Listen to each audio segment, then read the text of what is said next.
澳紐廣東道，你嘅廣東話頻道 anzcanton.com。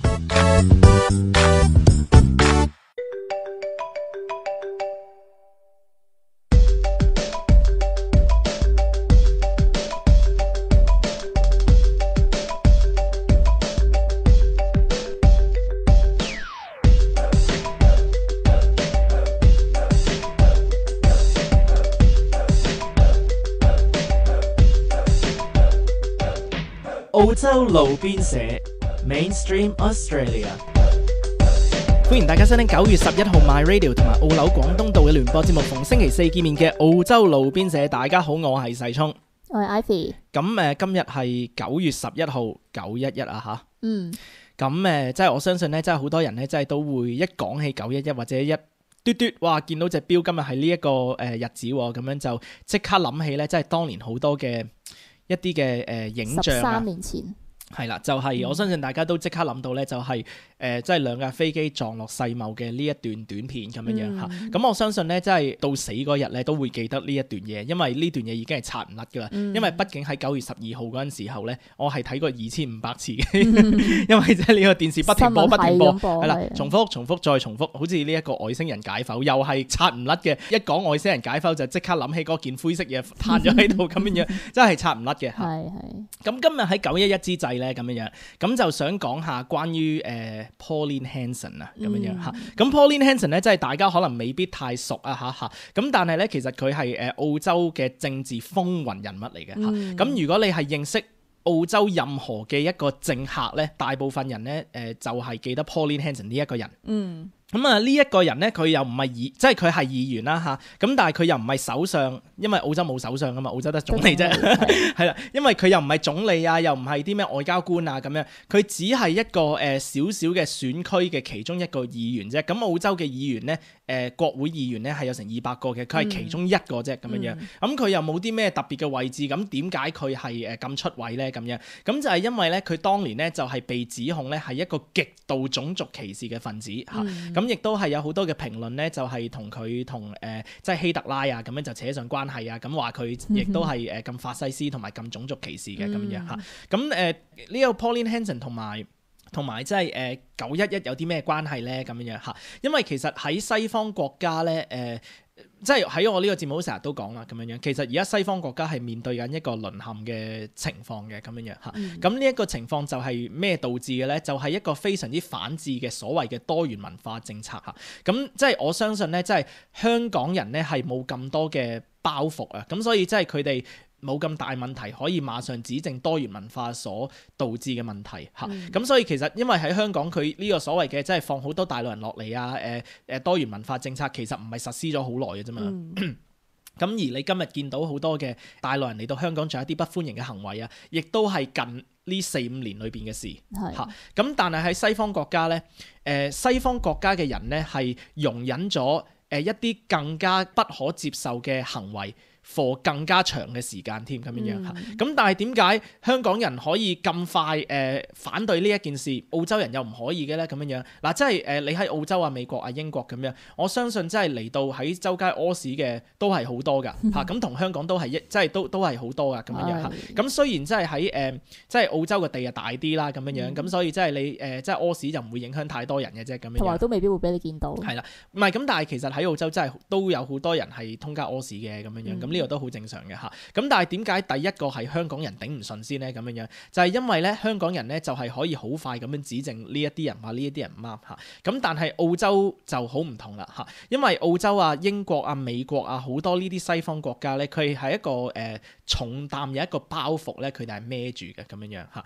因為當年咧即係佢哋係即係做過好多佢哋而家今日真係好後悔嘅行為啦。which is 我哋成日都喺節目都講，其實完全唔使後悔嘅，就係佢哋覺得即係佢嘅殖民地歷史咧係好衰嘅咁樣樣，咁佢哋都係覺得好內疚。咁我覺得佢哋係完全唔需要內疚嘅嚇。咁所以咧，即係佢哋係對亞洲人啊或者一啲嘅少數民族嗰個容忍度咧係大好多嘅嚇。咁所以如果你係睇嗰啲美國嗰啲 rappers 啊咁樣樣，即係我唔係講即係包裝 rappers 啊，即係我係講啲黑人啊調轉大頂帽咁，跟住要將個 camera 擺喺地下，咁要控埋去即係嗰啲 rappers 啊，即係唱歌嗰啲 rap 嗰啲咧嚇。佢哋好多時候唱嗰啲歌咧就係唱即係女仔仔個屎忽啊，又或者係即係繪形繪聲形容性行為啊 ，F 呢樣 F 嗰個啊嚇，咁又講啲重要部位啊，咁但係啲鬼佬佢覺得this is very cultural， 咁跟住之後we have to encourage multiculturalism 咁樣咁但係點解容許佢講啲白人唔可以講嘅説話咧？就係因為佢有個包袱啊嘛，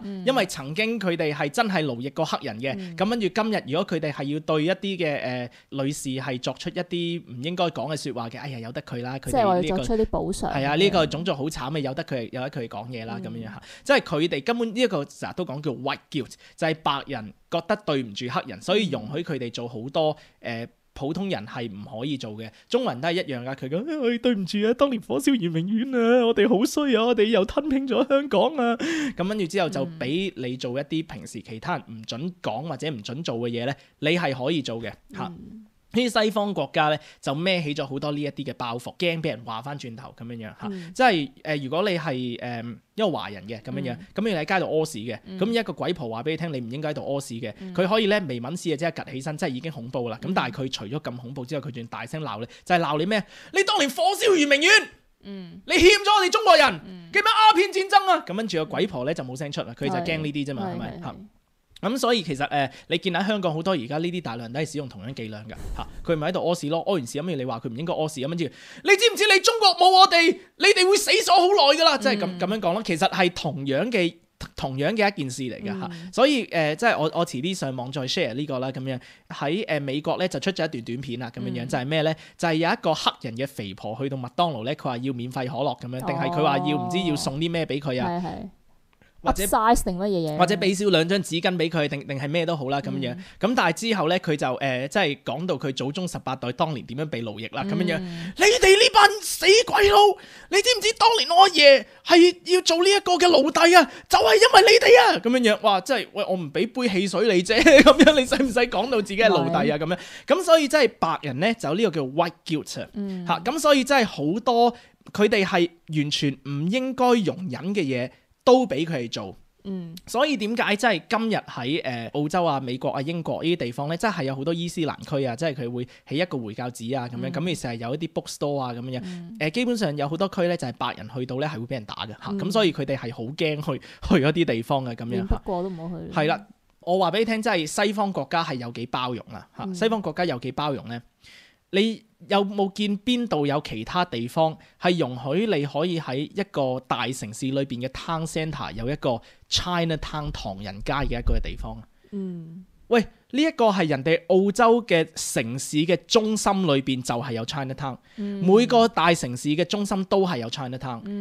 你點可以話人哋歧視你啊？人哋歧視你就即刻唔俾你有個 Chinatown 啦，好明顯好尊重你啦。仲 council 整咁大個牌喺度俾你做個牌坊嚇，咁你又送嚿即係送個雕像俾你擺喺度啊，肉肉酸酸有咩擺喺度啊咁樣，即係送咁多嘢俾你，俾咁多面子俾人哋，有乜理由歧視先咁樣係咪？咁但係唔係噃，因為你見到即係我哋身為華人，每一次咧係指正啲鬼佬種族歧視咧，就一係唔使講唔使拗，或者有好多着數咁樣樣嘅。咁所以有好多嘅華人咧就會攞呢樣嘢嚟到 take advantage 啦咁樣樣嚇。咁所以點解今日要講下 Pauline Hanson 咧？就係其實 Pauline Hanson 咧係當年咧送俾華人社區團體一個最大嘅禮物嚟嘅咁樣樣，就係因為咧佢講咗一啲嘅説話，就係俾人 interpret 咗咧係非常之種族歧視嘅咁樣樣。但係咧我哋今日就逐段睇翻 Pauline Hanson 到底講啲咩，問翻自己到底佢講嘅嘢係 make sense 定係好似即係喺咁多年嘅華人所講係種族歧視嘅咧咁樣樣嚇。因為其實真係現今嘅情況就係點咧？個個都知道 Pauline Hanson 種族歧視嘅啦，一講 Pauline Hanson，啲人就講種族歧視嘅。如果你未去過澳洲，你試下問下任何人，你話有冇聽過 Pauline Hanson 啊？有種族歧視啊嘛，即係就會咁樣噶。咁但係如果你之後繼續問 follow up 問題問佢。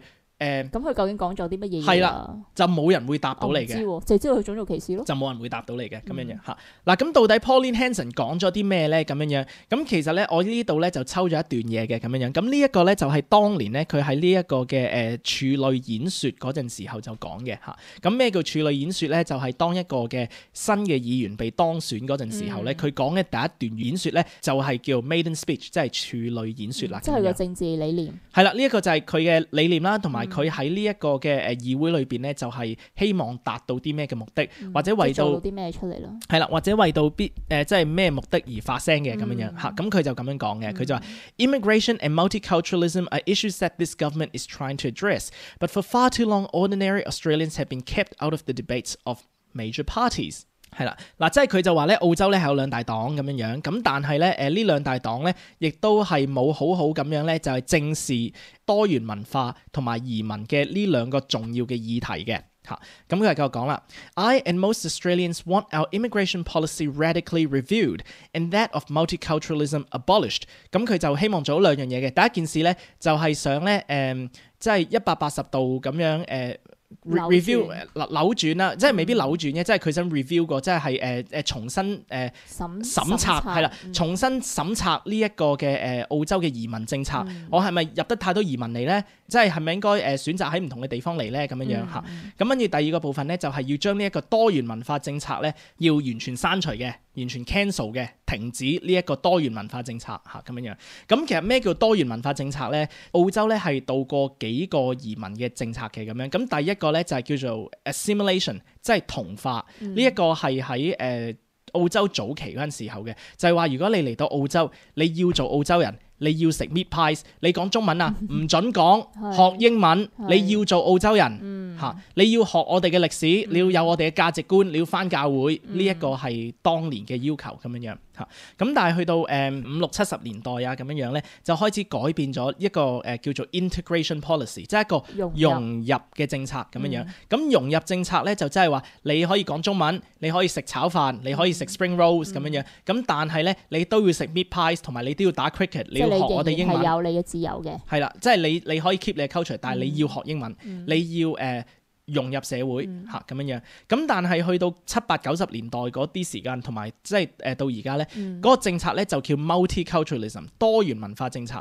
意思就即係咩咧？就係我哋嘅國家咧係冇自己文化㗎，你就帶你自己嗰件嘢入嚟啦。我哋係對你嗰個文化係 no opinion 嘅，你想做啲乜嘢可以做啲咩，你就帶你嘅文化入嚟啦咁樣樣。因為咧呢一個係來自一個即係西方國家非常之信任同埋一個非常之天真嘅一個嘅嘅一個嘅諗法嘅一個思想嚟嘅。佢係認為咧，其實即係個個入到嚟我哋嘅國家咧，即係都會愛上民主，個個都會愛上自由噶啦，咁樣樣係啦，咁樣樣。咁但係最後我哋今日咧睇到，原來唔係噶喎嚇。咁所以當時咧，當澳洲人係睇到呢一件事之前咧，如果你係話有一啲文化嚟到我哋嘅國家係冇可能融入我哋嘅社會啊，或者嚟到呢一個國家係同埋現有嘅文化係 not compatible 嘅。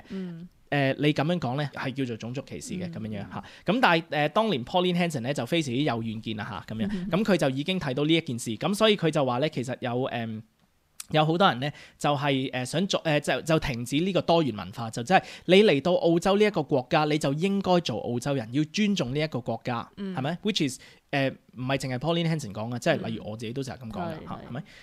你嚟到澳洲，你就要做個澳洲人啊嘛嚇。咁呢個亦都唔係淨係我講嘅喎。不少香港人都係咁講嘅喎嚇，佢會同一啲新移民大陸人就咁樣講，佢話你嚟到香港，你就要忠於香港，係咪咁講先嚇？所以點解今日喺香港係有一個好大嘅矛盾就係咩咧？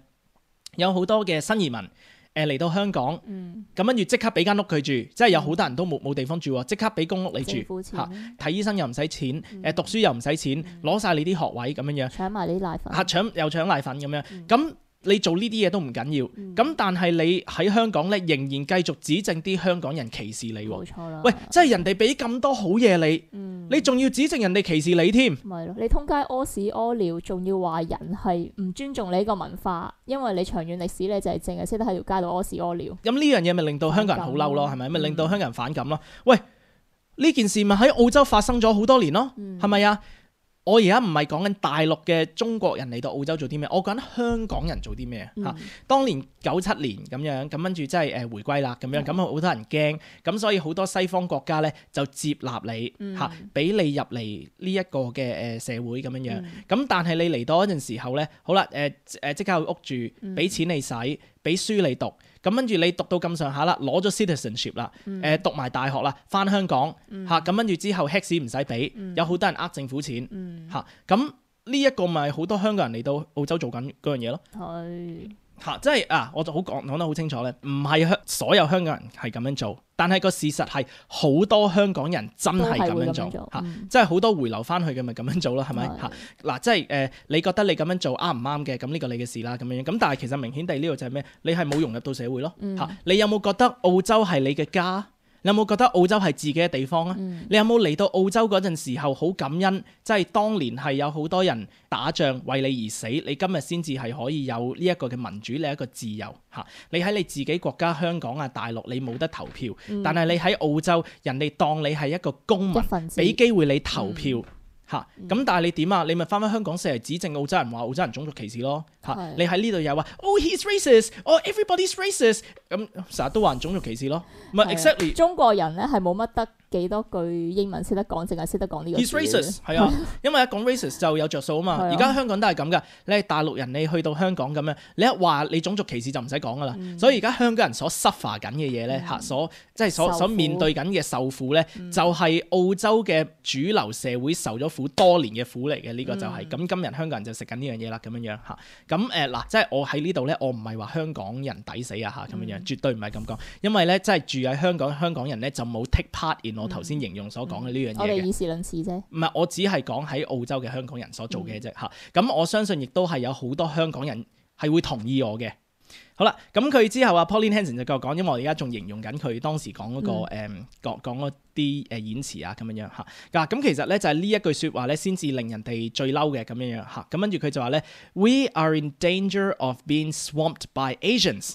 Between 1984 and 1995, 40% of all migrants coming into this country were of Asian origin. 咁佢就話咧，即係我嘅擔心咧，就係澳洲咧會被亞洲人淹沒，因為喺1984至1995年有40%嘅移民咧都係亞洲人嚟嘅咁嗱呢個係事實先，首先就因為真係40%啦。咁當時真係好多亞洲人啦咁如果有一個白人，佢無端端見到咁鬼多亞洲人嚟到，覺得唔慣嘅，你可唔可以賴佢先？你可唔可以怪佢先？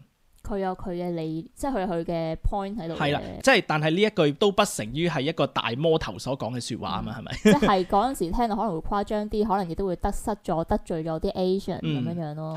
咁但係佢講嘅都係事實啦。咁如果你今日去出去 Chinatown 嘅，你去 Hurstville 嘅，你去 Auburn 嘅，咁現實上真係四周圍都係亞洲人喎，咁樣咁佢覺得咁樣不安，亦都唔可以話係咩嘅問題嚟嘅咁樣因為我唔知我頭先有冇講到啊，就係關於嗰個亞洲嘅老闆咧，有冇講過？我未講呢個咁就係話咩咧？就係曾經咧就有一個喺中國嚟嘅叫土豪老闆啦，咁樣生意人啦，咁咧佢就請我去佢屋企度食飯咁樣咁咧佢就住喺一個雪梨叫做 Pyrmont 嘅區嚟嘅高級係啦，呢一個區咧就係望海嘅一個高級住宅區咁樣。咁跟住佢就同我講佢小蔣，你知道為什麼我要住在這裡嗎？因為問我知唔知點解佢想揀嗰度住啦咁樣。咁跟住我就我不知道喎，為什麼呢？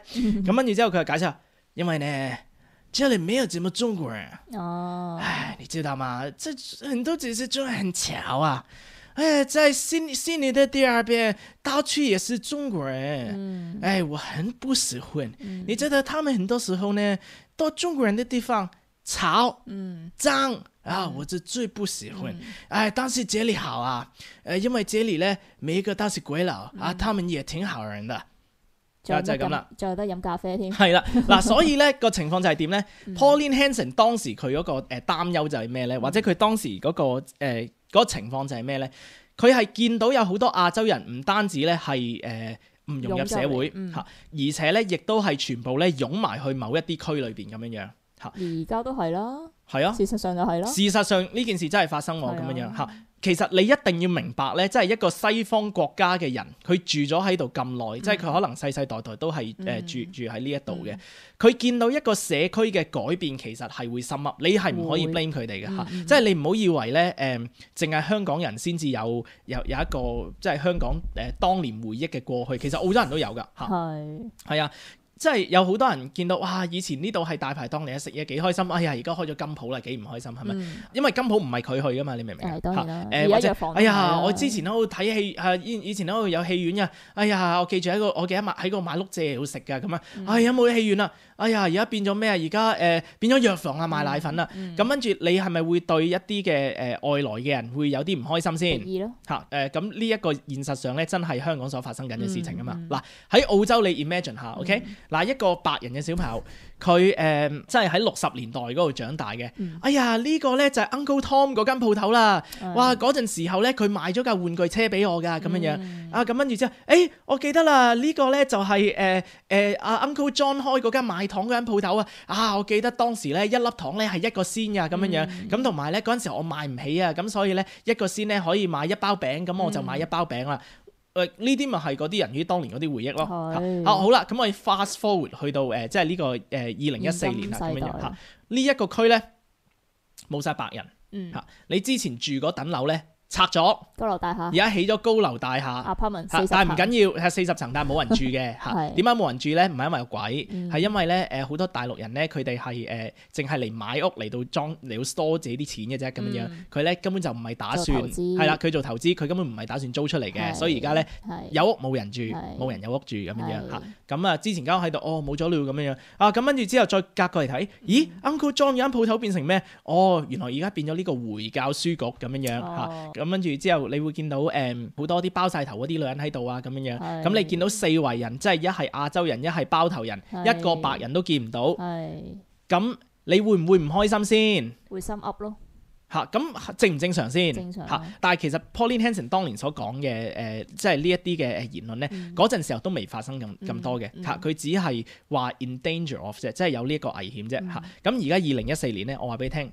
係真係發生咗嘅嚇嗱，如果 Pauline Hanson 當年係真係有遠見嘅，我相信佢唔會講到咁 mild 啊嚇，即係講到咁小事啊，因為而家即係呢一個多元文化所產生嘅問題咧係更加多嘅嚇，因為之前佢淨係話，哎呀亞洲人嚟到唔融入社會啊，咁啊 so what 啫，其實冇乜所謂噶嘛。嗱我 Hurstville 全部都係亞洲人嘅地方嚟嘅，咁最多咪即係喺好多雜貨鋪嘈啲嘅，啲生果喺啲生果擺晒出嚟阻住晒條路，咁跟住係啦多啲垃圾，咁跟住嗰啲魚鋪嘅，即係嗰啲人攞晒魚出嚟啊，喺街嗰度切肉啊咁樣樣嚇，即係好似喺中國啊同埋香港，即係因為你知喺澳洲好乾淨，即係佢切肉啊切魚喺裏邊噶嘛，唔緊要而家攞晒出嚟，咁但係呢啲其實冇害人嘅嚇，最多污糟少少，啲人周街抌垃圾或者嘈過馬路要睇清楚多2次，因為啲人係亂咁揸車嘅，就好似大陸咁樣，咁就令到好多人咧就係賓至如歸嘅喺呢個澳洲裏邊咁樣，即係反而更加好似身在中國或者香港咁樣。係啦嗱咁但係咧嗱，即係我咁樣講啦，如果你淨係喺 Hurstville 咁樣 OK 啦，咁但係如果你喺多啲區個區都係咁咧，咁就真係唔 OK 嘅，你都要俾啲白人有翻自己嘅文化嘅空間先得啊嘛，同埋翻自己嘅社區啊，就翻自己嘅社會啊，或者即係我哋唔好講白人自己本人啊，即係好似我頭先所講嗰個老闆，佢自己係土生土長嘅中國人，自己英文都唔識講，佢都唔想黐住你班中國人啊，何況啲鬼佬先係咪先？係咪嗱？咁所以即係其實佢講嘅嘢咧係絕對有 point 嘅嚇，咁但係Pauline Hanson 佢所指出嘅問題咧，其實呢個都係小問題，只係生活方面嘅小節啫咁樣樣嚇，其實係唔理想㗎嚇，因為你之前行出去即係可能呢一個係即係賣啲靚嘢嘅鋪頭啊，或者即係嗰啲西人一啲首飾仔啊，即係好多啲 Q 嘢，咁而家變咗間唐人鋪啊，咁跟住即係無端端有一個又肥又矮嘅老闆娘着住拖鞋，咁要一大劈芒果咁要抌出嚟，$15.95 a box，come here and buy now，very very cheap。即係你可能見到咁樣，即係啲西人見到咁樣不安啦咁樣樣，因為佢希望所有人係靜啲啊咁樣樣啊嘛嚇。咁但係呢樣嘢都唔會真係傷害到佢嘅嚇。所以其實 Pauline Hanson 當年所講嘅咧，嗱如果佢係真係知道未來，佢又會咁樣講啦。佢就會話咧，嗱如果我哋繼續呢個多元文化政策咧，我哋澳洲本土會出一啲恐怖分子，呢啲恐怖分子係會去外國打仗，斬甩人哋個頭。咁跟住之後咧，帶埋自己個仔女，咁跟住影相，咁跟住四圍貼通街示眾嘅。哇！你諗下，如果佢當年96年講呢啲説話，人哋對佢個反應會點啊啦？哇！你都黐線㗎，你咪有病啊！講啲咁嘅嘢。唔單止話佢似希特拉添，或者直情話佢直情係希特拉添啊！話佢係，或者直情話佢係撒旦添啊！嚇咁所以咧，即係其實 Pauline Hanson 佢嗰啲預言咧係 not even close to the truth， 係同呢個真實咧係完全不符，因為事實咧係比佢所形容係差好遠嘅，係更加差，係差得好勁添咁樣樣。同埋你而家聽翻佢當初講嗰番説話，其實你而家都冇乜特別話好反感咁樣啦，因為其實都發生咗。因為首先佢所講嘅嘢全部已經發生晒，同埋而家嘅危險咧係比佢當年所警告嘅係恐怖100倍添咁樣嚇。咁跟住之後佢就繼續講喎，因為我而家解拆緊佢個 speech，你仲未講完啊。咁啊繼續講，佢話 A truly multicultural community can never be strong or united. The world is full of failed and tragic examples, and America and Great Britain are currently paying the price. 咁佢就話呢一個真正嘅多元文化國家咧係永遠唔可以團結起嚟嘅，唔可以團結同埋強大起來嘅。咁佢就話呢個世界咧係有好多一啲嘅 fail 咗嘅，即係一啲失敗嘅例子嚇。咁跟住之後佢就列咗即係美國啊同埋英國。佢話佢亦都係即係而家係付出緊呢個公價嘅咁樣樣。咁我哋成日都講啦，嗱呢個完全發生緊啦，即係喺澳洲啊、英國啊、美國啊咁樣樣。哇幾多6歲嘅小朋友係要被逼嫁啲幾廿歲嘅男人啊？因為呢一個係佢哋嘅文化嚟嘅，係佢嘅 culture 嚟嘅，佢嘅傳統嚟嘅嚇。咁跟住好似我頭先講啦，即係有派恐怖分子咁跟住去敍利亞嗰度打仗啊，斬人嘅頭落嚟啊咁樣樣。咁跟住之後本地喺澳洲啊，尋日啱啱出咗單嘢嚇。就係呢個澳洲版嘅 FBI 叫做 ASIO 咧，就係拉咗2個人。咁呢2個人咧，原來咧就係負責咧揾一啲嘅年青人咧，就係過去敍利亞同埋伊拉克幫呢個伊斯蘭國係打仗嘅。所以 Pauline Hanson 當年所講嘅説話咧，而家全部咧都係跟足佢所講嘅已經發生咗嚇。咁但係發生嘅咧係仲係更加差添嚇咁樣樣，但係雖然咁講啦，咁但係 Pauline Hanson 現今咧仍然係仲係孭起緊呢個種族歧視女魔頭嘅罪人嘅咁樣樣嚇。嗱，因為咧我好多時候係同即係你知我中意聊交嗌㗎啦，係咪嚇？咁我成日咧就人哋一講 Pauline Hanson racist， 我俾翻呢段嘢佢睇，我話邊度 racist， 佢講咩係錯啊咁樣樣嚇，咁啊冇人駁到我咁樣樣嚇，因為基本上係冇人知道 Pauline Hanson 係講過啲咩，只不過係當年喺90年代咧係有好多人炒起呢一件事嘅咁樣樣嚇，咁其實係邊啲人炒起呢一件事咧？就係一啲澳洲嘅華人社區團體 which is 我上個禮拜嘅節目咧就係講關於 Clive Palmer 同埋佢哋點樣炒起 Clive Palmer 呢一件事啦。其實當年即係但係佢今次咧就完全係炒唔起嘅嚇，炒唔起。咁但係當年 Pauline Hanson 咧佢係炒得起，仲炒得好勁添。佢係炒得起之後咧，而且都係帶俾自己好多嘅政治嘅力量，所以佢係好成功嘅。咁佢哋亦都係希望呢個 Clive Palmer 可以做第2個 Pauline Hanson， 但係奈何咧佢哋係唔成功嘅。咁下一節咧就翻嚟講下。到底呢一啲華人社區團體係點樣炒起 Pauline Hanson 嘅呢一單嘢呢？咁樣咁同埋呢一件事係點樣會影響到香港人呢？因為我相信呢，即係呢一啲華人社區團體嘅伎倆呢，絕對咧係會俾香港嘅社福界啊，或者係新移民代表一啲新移民嘅團體呢係利用嘅。而一利用呢一啲嘅伎倆呢，香港人呢就真係 PK 啦。好，我哋轉咗頭之後翻嚟繼續講。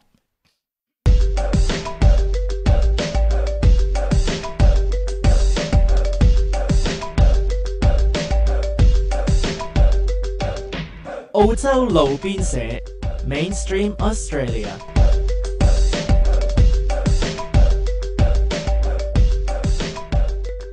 好，翻返嚟第2節嘅澳洲路邊社係有細聰同埋 Ivy 嘅。Hello。咁頭先咧就講到關於 Pauline Hanson 啦，佢係喺澳洲同埋世界各地咧係被視為一個嘅種族歧視女魔頭。但係剛才啱啱就剖析咗佢到底講咗啲咩咧咁樣樣。咁其實咧佢講嘅就真係唔係太過歧視嘅咁樣。佢所講嘅説話咧，只不過係批評。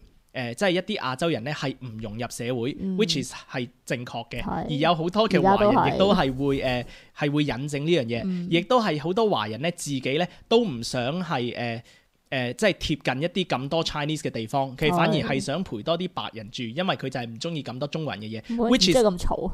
係啦 ，which is exactly 就係 Pauline Hanson 所講嘅嘢。咁但係唯一佢講邊句係衰咗少少咧，即係呢句係唔抵爭嘅咁樣樣。咁佢就係話咧 ，We're in danger of being swamped by Asians，即係我哋係有一個被亞洲人淹沒嘅危險咁樣樣。即係佢意思就真係咩咧？就真係我哋澳洲好快噶啦，嗱一出到街呢四圍就見到亞洲人噶啦。咁呢個係事實啦，呢個又真係你試下去即係澳洲嘅新南威爾斯州大學啊，你試下去呢一個嘅Auburn 啊、Chinatown 啊、Hurstville 啊，喂，其實四圍都係中國人，真係隻鬼都冇。係啊，佢所講嘅全部都係事實咁樣樣嚇，咁而且亦都係因為好多亞洲人嚟到咧，就係完完全全改咗好多澳洲佢本身現有嘅嘢嘅嚇，即係本身可能有啲人哇，即係一個即係。由細到大都喺嗰度長大嘅，呢個就變咗唐人鋪啦咁樣樣，咁佢未必中意，咁你唔可以即係唔可以怪佢哋噶嘛，因為同樣地，香港人而家見到周街藥房夠唔開心咯，係咪？咁其實同樣嘅道理嚟啫嘛嚇。好啦，咁但係即係我對呢件事咧就冇乜意見嘅咁樣樣，即係到底佢講得啱唔啱咧，我都唔知啦。咁就俾大家諗下，咁同埋咧即係我只係講出個事實就係咩咧？就係咧佢所講嘅嘢咧好多都係事實嚟嘅嚇。咁個感覺啱唔啱咧？咁就係大家評論，大家可以自己返屋企諗下咁樣。咁但係我亦都係想講嘅就係咩咧？就係好多佢當時所講嘅評論或者係感覺咧，係有好多嘅現今嘅華人咧，都係 agree 嘅，尤其是喺香港嘅添嚇咁樣樣，咁所以即係由此可見咧，即係我就唔可以話佢係點樣係一個極端嘅分子咯嚇，因為如果係嘅咁。好多人都極端喎咁樣樣，咁如果好多人都極端嘅，咁就真係唔係極端啦。好啦，嗱咁其實當時啲華人社區團體點樣炒起呢一件事嘅咧？咁樣樣嚇，嗱因為咧我哋首先要明白華人社區團體佢哋嗰個存在價值係咩先咁樣樣，或者佢係點樣先至可以存在咧？嗱我哋做生意好簡單啫，做生意最緊要賺錢啦，係咪嚇？咁但係華人社區團體咧，佢係一個叫做 lobby group 嚟嘅，即係佢哋係一個壓力組織咁樣樣，即係俾政府壓力嘅嚇。咁所以咧。即係你當我嚇，因為可能係60、70年代嚟到澳洲咁樣樣，咁跟住咧見到咦四圍都冇中國人喎咁樣樣，好啦，咁我就開一個clubhouse 啊，就叫做澳洲華人協會咁樣樣，咁跟住之後咧，大家係華人咧，我哋一齊團結就是力量，一齊 join 我哋啦咁樣，係啦，咁跟住一齊學下寫毛筆字啊，係跳下舞啊，打功夫啊，舞獅啊，係啦，即係搞下啲咁嘅嘢啦嚇，咁跟住咧啲 member 咧就越嚟越多啦咁樣嚇，咁但係咧有一啲人咧佢係唔會 join 嘅嚇，就係可能係第6代嘅華人咁樣樣，咁佢哋中文都唔識講，全部講英文，佢哋根本係真係黃皮膚嘅鬼嚟嘅。其實食麥當勞啊啲，食乜鬼咩去咩飲茶嗰啲咁。係啊，咁佢哋根本就唔使 join 嘅嚇，咁所以對於一個嘅華人社區團體嚟講咧，佢哋嗰個power 咧，即係佢哋嗰個力量咧，就係來自不能融入社會嘅人嚇，咁其實你喺香港咧，即係都係有類近啲咁樣嘅情況嘅嚇，即係可能係社福界啊，或者係一啲新移民嘅一啲嘅協會啦咁樣嘅團體啊，哇！佢哋個力量係來自邊度？佢個力量咧就係來自不融入社會的人嚇，咁所以咧即係如果被忽視嗰群係啦，嗱咁所以即係如果我真係即係有心想呢一班人可以慢慢變成一個真正嘅澳洲人，我係會想佢哋認識澳洲歷史啦，即係知道點解投票係咁重要啦，知道西方文化喺邊度嚟㗎啦，英國歷史啊，知道點解自由係咁緊要啊，打板球啊，教佢哋放完工之後飲啤酒啊，咁我就會做呢啲嘢嘅，係咪？咁但係當佢哋係學滿師啦。佢哋真係變成咗一個澳洲人啊！佢會唔會翻嚟揾我啊？唔會，佢唔會翻嚟揾我嚇。咁所以咧，我做呢一個嘅華人社區團體咧，我最緊要就係咩咧？就係要攬住 keep 住呢一班人嚇，同埋越多人入嚟就越好咁樣樣。咁所以點解呢啲華人社區團體咧，一定係會支持更加多移民嘅嚇？因為越多人移民咧，即係我嗰個凝聚力就越大啦嚇，就越多人 join 我呢一個會，佢嘅 power 就越大。係啊，咁跟住之後咧，哇！如果我係呢一個嘅團體嘅會長嘅，咁我係有500個 member 嘅，我咪可以 join 一個政治團體咯嚇。咁我可以 join 自由黨嘅，或者 join 工黨嘅。咁你之後咧，我旗下有500人嚇。你有啲咩嘅示威，我帶人出嚟。咁跟住，哇！又帶到人出嚟啊，又犀利啊！簽名會即刻簽到名啊，咁樣樣。又或者選舉嗰陣時候咧，哇！大把人幫我黏嘢啊。哇！咁我 power 多500對手喎。我 power 幾大啊？嚇咁，但係我點樣先至可以凝聚到呢一班人呢？就係要呢一班人係唔可以融入社會，因為一融入社會佢就會離開咗我呢個 circle 噶啦，就嚇咁，所以呢，首先最緊要嘅呢，就係要呢個叫做 control of information 嚇，即係控制資料咁樣樣嚇。咁點樣控制資料呢？咁第一呢，就係由語言開始入手，因為始終真係好多政府佢嗰啲嘅資料啊，咁樣全部都係用英文㗎嘛，係咪嚇？咁所以佢嗰啲資料一定要透過我 filter 咁樣樣嚇。咁所以呢，我可能係會即係有一個嘅翻譯服務嘅咁樣樣嚇。咁呢一個翻譯服務咧就係話政府出啲咩嘅刊物啊，或者一啲嘅即係點樣攞政府錢嘅資料啊咁樣樣，你要揾我嚟到做翻譯咁樣樣嚇。咁跟住之後我又再揾人同你解釋啊咁樣樣嚇。咁我嗰個 power 係好大嘅嚇。咁所以當時咧就係好多嗰啲華人社區團體咧就係 exactly 做緊呢一樣嘢嚇。點樣可以得到咁多嘅 power？ 點解可以得到咁多嘅凝聚力咧？就係希望咧呢一班嘅華人咧唔好融入社會，因為佢越融入社會咧，我可以控制佢嗰個機會咧就越低，係啦。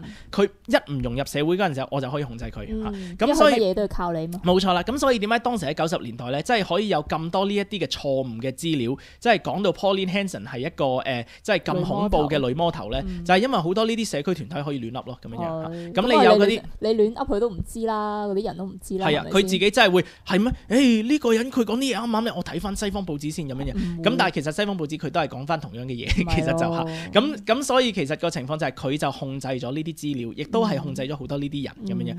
香港 exactly 就會係咁樣嘅。佢哋嗰個目標咧就係希望你唔好融入社會嚇。咁除咗語言之外咧，第二咧佢哋係會話俾你聽，即係白人嘅主流社會係唔歡迎你嘅嚇，係唔接受你嘅，係種族歧視嘅。咁我係咪要更加即係靠你啊？係啊。所以就係咁啦，咁所以其實當時嗰啲華人社區團體咧，其實到今日都係咁嘅，就係希望啲人係越唔識英文越好。咁所以其實 Pauline Hanson 講佢當時所講嗰堆説話嗰陣時候咧，其實係打正呢一啲嘅華人社區嘅死穴啊！哇！如果呢一啲嘅華人真係金山阿伯佢識咗英文仲得了嘅，哇！咁我食咩啊？我食屎啊，大佬係咪啊？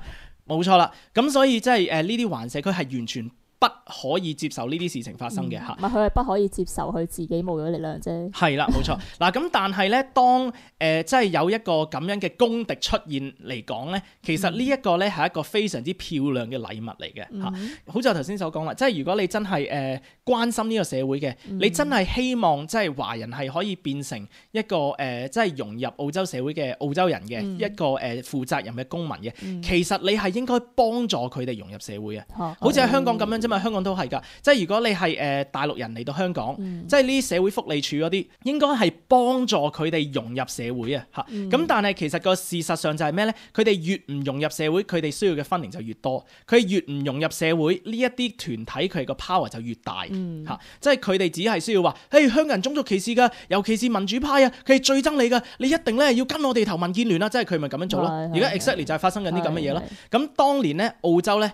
exactly 就係咁樣啦嚇，咁所以當時嗰啲嘅澳洲華社區咧就係希望咧佢哋就唔好融入社會咁樣樣嚇，咁但係 Pauline Hanson 咧就幫咗佢哋就即係一大把勁嘅咁樣樣嚇，因為佢哋而家咧就即係大家都團結好合一咁樣走出嚟就話 Pauline Hanson 係種族歧視嘅，我哋大家係中國人，我哋咧一定要打擊呢個女魔頭咁樣樣，咁所以當時咧呢一個係澳洲華人政治界裏邊嘅一個嘅高峰期嚟嘅嚇，咁嗰陣時候咧就出咗一個嘅一個政黨嚇，咁呢個政黨咧就叫做團結黨 The Unity Party 咁樣樣。咁呢個 Unity Party 咧當時喺新州咧係非常之成功嘅，喺呢個上議院嗰度咧係贏咗一席啦咁樣樣嚇。咁佢嗰個政綱就好簡單，就係打倒 Pauline Hanson， 打倒 Pauline Hanson。咁啊其他政綱就冇乜噶啦咁樣樣嚇，其他政綱就冇乜噶啦。咁其實佢係好簡單啫嘛，出嚟嗰陣時候就話：嘿，中國人梗係投翻中國人咯咁樣。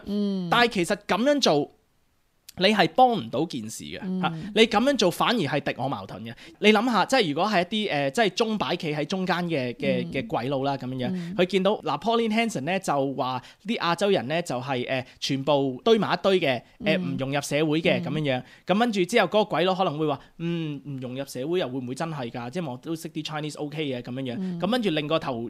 咁跟住望一望一邊，哇！成班中國人衝緊埋嚟，咁要大聲話打到 Pauline Hanson， 打到 Pauline Hanson。喂，咁你咪引證咗當時 Pauline Hanson 所講嗰句説話咯，係咪先？嚇！如果真係想幫華人，呢啲華人社區團體係應該幫呢一啲嘅新移民融入社會，但係佢哋唔可以咁樣做，因為呢一個咧係 against 佢自己嘅利益嘅咁樣樣。當我係儲到一堆人嗰陣時候，無論係政治啊或者做生意啊，都係有好大好大嘅 power。而呢一啲人咧就係想keep 住呢一樣嘢啦。咁而亦都係有 Pauline Hanson 嘅武器，亦都更加係激起佢哋添咁樣樣。因為點解咧？因為華人嗰啲領袖平時唔會揾你出嚟㗎嚇，唔通我即係冇事冇幹咁樣樣。唔通我關於環保嘅政策揾咗中國人出嚟講嘢啊？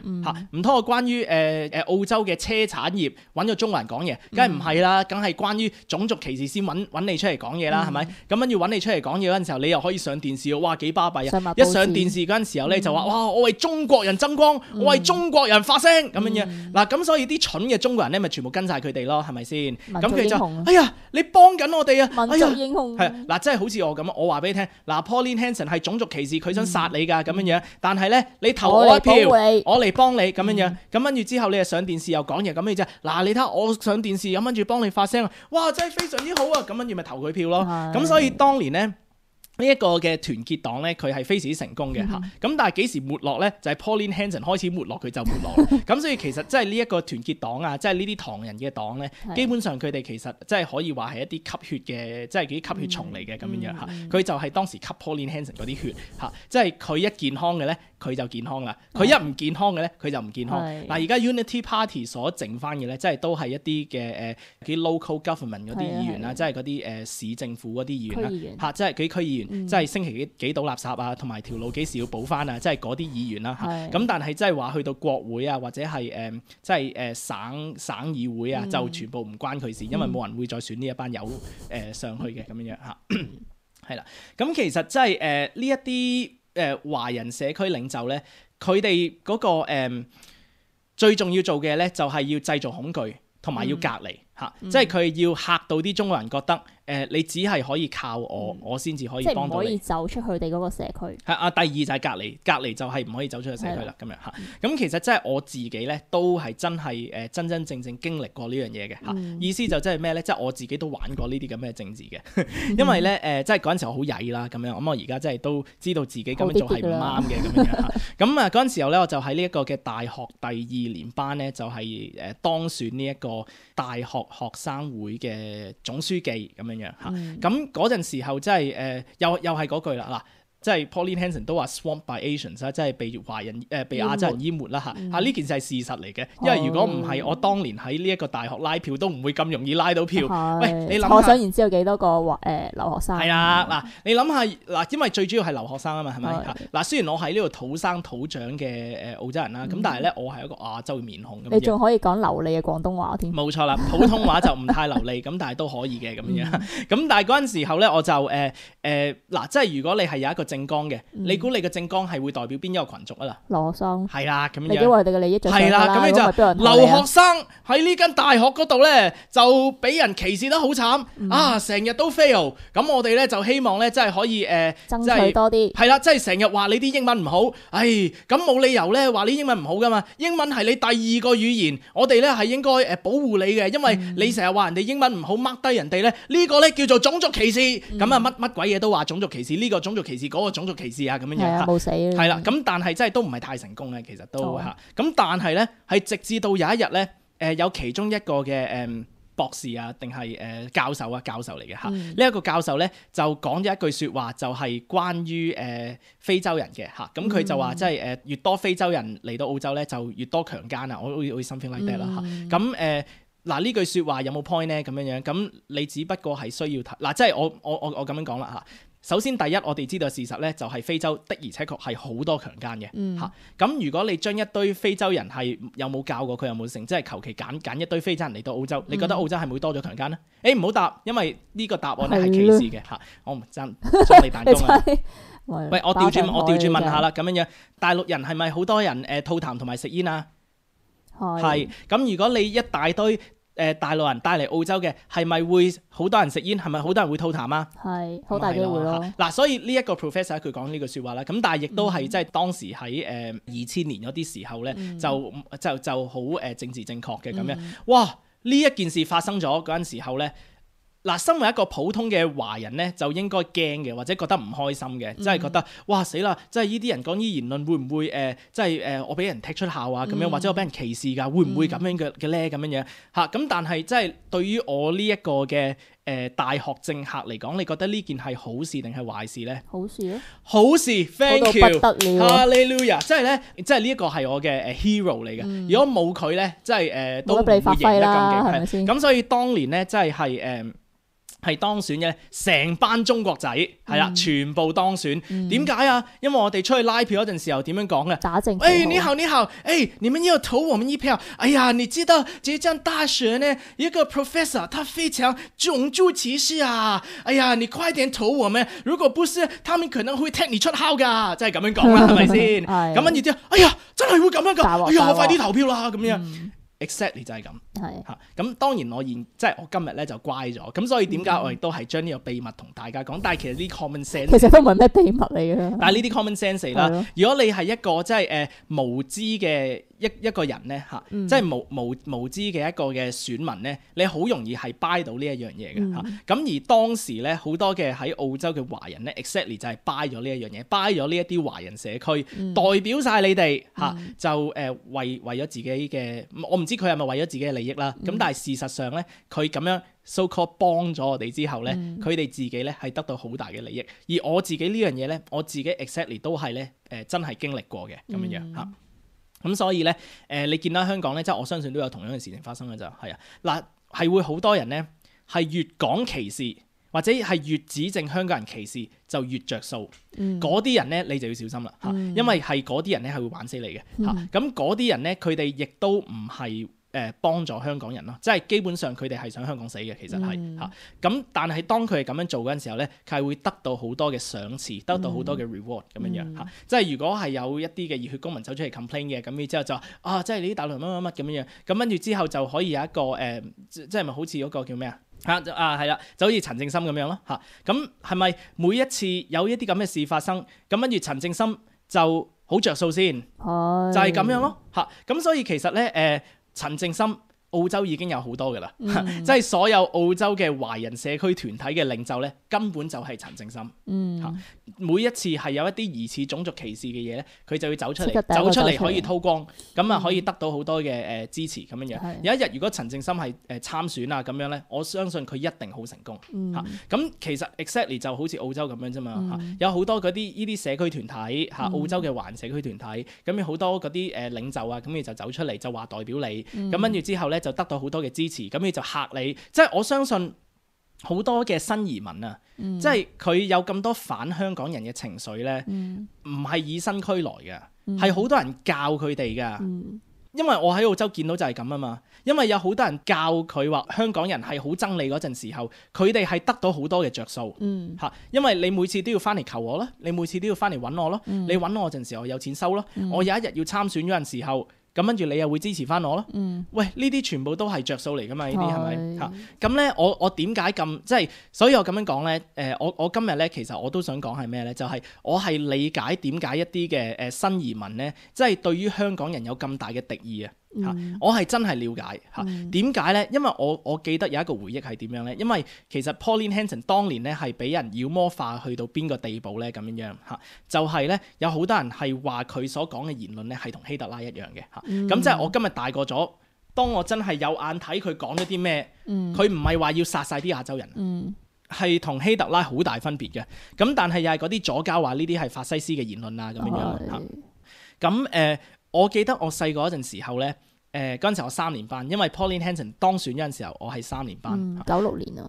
咁我記得嗰陣時候咧，我係啱啱咧係接觸到一啲第二次世界大戰嘅資訊咁樣樣，即係我見到有好多即係瘦猛猛喺呢啲集中營餓死嘅一啲嘅猶太人嚇咁樣樣。當我聽到有一啲人話俾我聽話，呢個 Pauline Hanson 好似希特拉咁樣樣㗎，我嗰陣時候心裏邊真係驚，以為有人係會捉咗你去集中營，係啊，係即係會有一架車喺出邊，咁跟住之後拉我去集中，我真係驚嘅。咁當我係喺學校講呢樣嘢嗰陣時候，即係啲同學係啊，我都聽過啊咁樣樣。點解係會有咁多呢一啲 false information？點解係咁多呢一啲帶嚟恐懼嘅一啲嘅説話？全部都係來自呢啲華人社區團體同埋呢一啲華人媒體。俾一啲蠢人呢啲嘅感覺嚇。咁我嗰陣時係細路仔，梗係蠢啦，係咪嚇？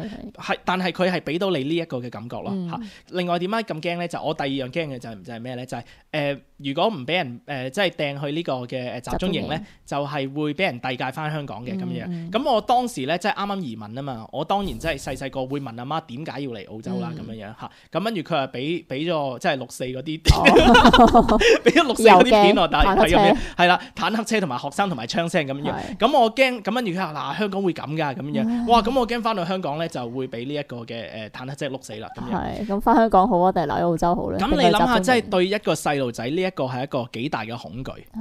咁亦都係對於一啲無知嘅人，我相信亦都係有同樣嘅恐懼咯。咁而家喺香港嘅新移民，我相信佢都係聽緊類近我細個聽過嘅一啲言論，就係話香港人係好憎你㗎，你乜㗎，你咧嚟幫我哋愛港力啦咁樣。咁跟住咧，我哋咧係會幫你發聲㗎。嗱，你諗下咯，幫助新移民嘅，你會信我愛港力陳正深，定係你信黃洋達先咁樣？哇，梗係信你陳正深啦，係咪嚇？咁但係到底陳正深佢呢一啲嘅嘅言論同埋做事嘅出發點，佢係咪真係想幫助呢啲新移民咧？其實反而唔係咯。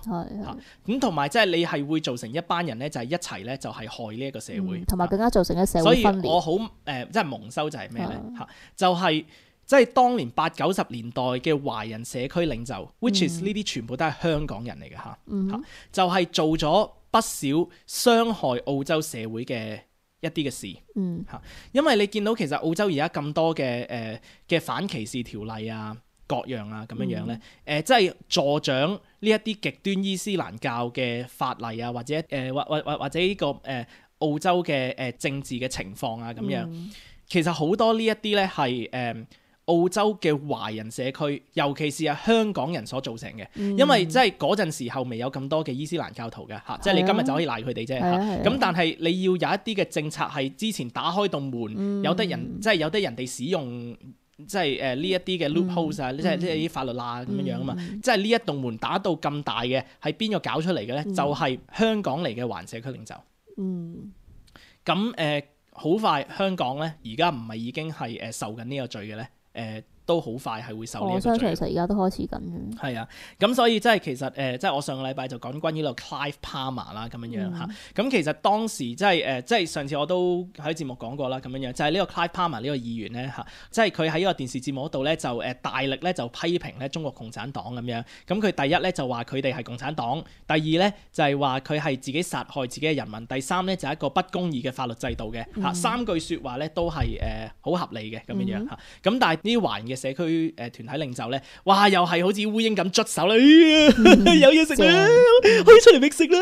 咁跟住上個禮拜咧，我節目都有講啦嚇，就成班華人社區領袖咧就走出嚟覓食，又開 press con 啊，又上電視啊，又去坎培拉啊，哇！係啦，咁跟住又上報紙啊，就係話我哋咧係要嚴重打擊呢一啲種族歧視嘅言論咁樣樣。咁但係其實呢一啲嘅言論佢唔係歧視緊中國人啊嘛，佢係歧視緊中國共產黨啫嘛嚇。咁有好多中國人根本就唔會覺得 offended 嘅。咁之後咧，即係上次我有講過啦，即係之後嗰日咧，有另外一個即係同黨嘅議員啦，咁樣佢就話咧，澳洲咧係要增加自己嘅國防，因為佢就話中國咧係非常之危險嘅咁樣樣嚇。咁即係其實我都好同意咧，即係呢啲説話咧係對中國共產黨同埋中華人民共和國政府咧係大不敬同埋一個非常之大嘅一個嘅冒犯嚟嘅嚇。咁冒犯性係咩咧？最主要咧就唔係因為佢所講嘅不實，因為佢講嘅亦都係事實嚟嘅。因為中國咧，即係佢話中國危險啊，係咪嚇？咁而的而且確中國真係危險嘅喎。係啊嚇。嗱，咁我咁樣講中國危險咧，其實我係讚佢哋嘅嚇。點解我咁講咧？嗱，因為你諗下啦，中國咧，哇，有咁大，即係有咁大嘅軍力，哇，又買潛艇啊，哇，又買飛機，又買大炮，又成。喂，你買咁多嘢，你都係想人哋覺得你危險啫，係咪先嚇？即係好似一個坐喺街角嘅飛仔死僆仔咁樣嚇，即係佢可能即係又紋晒身啊，又食煙啊，咁跟住之後又粗身，即係粗到自己好大隻啊咁樣，粗聲出去，咁跟住人哋望一望佢，望咩你仔？即係可能會咁樣啊嘛。佢點解要做呢啲行為啊？就係要你驚佢咯。顯示自己強咯。冇錯啦，嗱咁如果有一個人經過，咁跟住即係你又大隻又剩又 tattoo 又剩，即係你可能內心深處咧真係好善良嘅嘛，唔係善良，但係好懦弱嘅咁樣。哦咁但係如果你走過去咁跟住話，我唔驚你嘅，哇咁係咪對佢大不敬先？冇錯啦，嗱所以咧即係如果人哋話中國唔危險咧，即係呢啲説話先至大不敬嚇。咁但係即係 Jackie Lambie 所講嘅點解係咁大不敬咧咁樣？因為其實咧即係嗱，你睇下呢個人又大隻又紋身，啊個胸又震啊，咁跟住真係又跟啊大佬 B 啊，哇咁巴閉咁樣。咁但係之後咧有一個5歲嘅小朋友走過嚟，佢話：哎呀呢個哥哥咧，佢點解要操到咁大隻咧？就係因為咧佢想打我啊！你話呢一個黑社會大佬係咪啤一聲啊佢？梗係啦！我做咩要打一個5歲小朋友啊？唔係你傻㗎？我唔係打你㗎。我哋打隔離幫派嗰啲人㗎，你黐黐地線嘅，咁嗰個5歲小朋友咪冒犯咗佢咯？你諗下，如果呢個5歲小朋友四圍話俾人聽，話呢個哥哥啊，佢點解成日坐喺街角嗰度嚇人呢？就係因為咧佢想打我啊！哇！如果佢咁樣講嘅幾大不敬咧，係咪？但係打佢又唔係喎，因為佢只不過一個細路仔，咁先吹佢唔脹嚇。咁但係呢個真係有冒犯性，所以即係同樣地，中國係咁啊嘛嚇，即係佢而家咁多軍火啊又成，即係佢唔係打澳洲啊嘛，大佬，佢係打日本、菲律賓同韓國噶嘛，係咪？咁所以即係呢個 Jackie Lambie 咧，即係我係好同意佢所講嘅，就真係大不敬嘅嚇。即係首先咧，冇錯，佢講呢一半係啱嘅，中國就真係危險嘅。咁但係第二佢唔係要威脅你澳洲咯嚇，咁所以唔該你 check 清楚你嗰啲即係 fact 先啦嚇咁樣。咁但係 in any case 咧嚇，in any case 咧，即係 Clive Palmer 同埋 Jackie Lambie 佢所講嘅言論咧，根本就唔係冒犯緊華人或者 Chinese in general 嘅嚇，佢只不過咧係冒犯緊中華人民共和國政府。咁但係點解呢一啲環社區團體哇咁踴躍走出嚟咁之後就話你係冒犯我哋所有咁多華人嘅，即係點要咁樣做咧？咁好簡單啦，就係因為咧佢哋咧係想即係復興一個新嘅 Pauline Hanson 啦嚇，即係佢哋好似係一個啲經理人公司咁樣咧，就希望捧到係啦，捧紅一個明星。哇！之前咁成功咁樣捧紅 Pauline Hanson，哇！我哋團結黨咧，哇又巴閉，哇嗰陣時候環社區幾團結啊！哇又多錢又多人支持又成咁樣樣。咁但係冇咗呢一個第一公敵咧，係做唔到嘅。咁所以環社區團體咧就好想咧就捧起一個公敵出嚟。佢想揾呢一個 Clive Palmer 肥佬捧起呢個公敵，咁但係捧唔起，咁所以係啦，係咁所以唔好意思啦。好，咁所以咧即係好啦，節目嚟到呢度啦。咁所以真係希望即係香港人真係可以引鑑下呢一件事啦，咁樣樣，咁就知道咧其實即係如果你係睇下澳洲嘅華人社區係曾經做過啲咩嘅咧，我相信咧喺香港咧都係會做 exactly 同一樣嘢，佢就係會特登咧就造成呢一個嘅社會嘅撕裂。咁其實本身咧，我相信係有好多嘅新移民嚟到係想融入社會，但係佢哋係特登係開一啲嘅團體，為咗自己嘅利益係特登令到呢啲人唔融入社會，唔相信自由，唔相信民主，唔相信普選，就係為到自己嘅利益。好，我哋下次再見，拜拜。拜拜。澳紐廣東道，你嘅廣東話頻道 ANZ Canton.com。